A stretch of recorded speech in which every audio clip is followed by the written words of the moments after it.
sasabihin ko sa iyo kung ano ang alam ko tungkol sa tatay mo.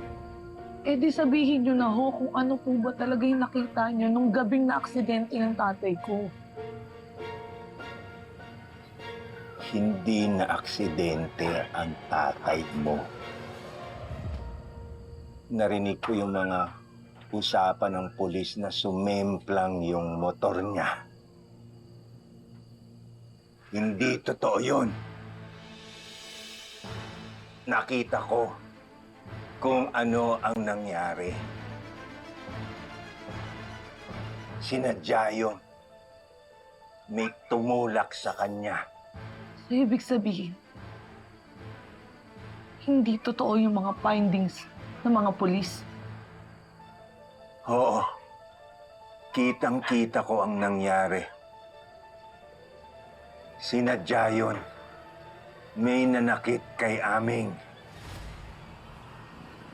Sino? Sino yun nanakit sa tatay ko? Sino?